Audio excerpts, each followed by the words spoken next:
साथियों नमस्कार। आपका भाई रजत सिंह एक बड़ी जानकारी के साथ आपके बीच में उपस्थित हूँ। साथियों, बहुत सारे साथियों का कल मन बहुत हतोत्साहित है, बहुत दुखित है, बहुत परेशान है। लेकिन साथियों, इस मनोबल को तोड़ने का समय नहीं है।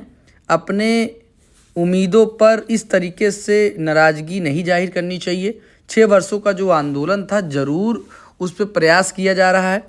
जैसे कि आप देख रहे हैं कि कल हमने 3 दिन के अथक प्रयास के बाद विपक्षों द्वारा विधानसभा के तृतीय सत्र में जब हमने 2024 के तृतीय सत्र में जब हमने ये चीज़ें विपक्ष के सारे विधायक अनिल प्रधान जी से और संदीप सिंह पटेल जी से और अन्य विपक्षी विधायकों से, जो सपा के विधायक हैं, उन लोगों से हमने अपने मुद्दा नई प्राथमिक शिक्षक भर्ती का जब विज्ञापन को लेकर के मौजूदा शिक्षा मंत्री और मुख्यमंत्री तक बात पहुंचाने के लिए प्रयास किया, तो जहां पर विपक्ष के विधायक संदीप सिंह पटेल जी और अनिल प्रधान जी द्वारा बाखूबी नई प्राथमिक शिक्षक भर्ती को लेकर के बात रखा गया।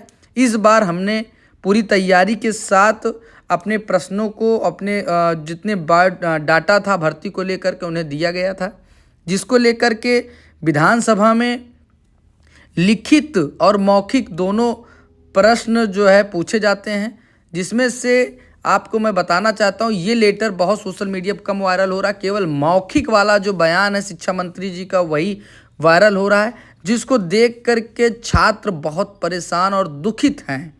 साथियों, इस लेटर में आप देख रहे होंगे कि साफ लिखा हुआ है कि जब अनिल प्रधान जी द्वारा पूछा गया कि नई प्राथमिक शिक्षक भर्ती के आने की उम्मीद है कि नहीं है, तो आप खुद लेटर में देखिए, जो अभी लेटर हमने लगाया है इस वीडियो में, उसमें साफ कहा गया है कि 45,000 से ज़्यादा पद उत्तर प्रदेश में रिक्त हैं और सरकार को जब लगेगा या परिषदीय स्कूलों में जब ज़रूरत होगी तो शिक्षक भर्ती की जाएगी। फिलहाल साथियों, ये पेपर की कटिंग भी सोशल मीडिया पे वायरल हो रही है। इस कटिंग में आप देख रहे होंगे कि साफ लिखा गया है कि परिषदीय स्कूलों में ज़रूरत होने पर करेंगे शिक्षक भर्ती संदीप सिंह जी। फिलहाल इनके बयानों से हमें बहुत परेशान नहीं होना है, क्योंकि मौजूदा भाजपा की सरकार में शिक्षा मंत्री की वही पावर है जो एक प्रकार से आप कह सकते हैं कि जैसे एक सरकारी कर्मचारी हों और 3rd ग्रेड के, जिनके पास उच्च अधिकारियों के पास पावर हो, इनके पास कुछ ना हो। तो फिलहाल इनसे कोई उम्मीद भी नहीं करते हैं कि ये भर्ती दे पाएंगे। जो कुछ देना है विभाग और सरकार देगी।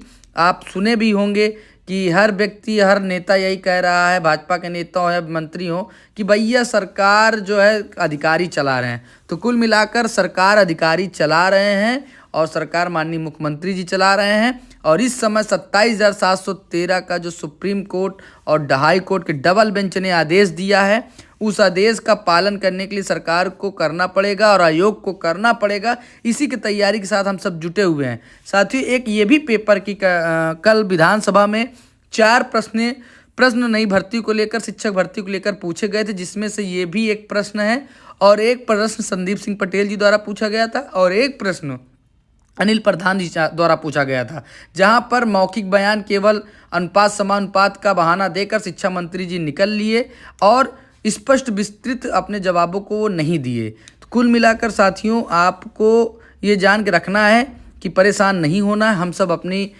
इस लड़ाई में बहुत ज़ोर शोर से लगे हुए हैं और जहाँ तक पूरा प्रयास है कि हम सब ज़रूर इस मुहिम को, इस लड़ाई को जीतेंगे।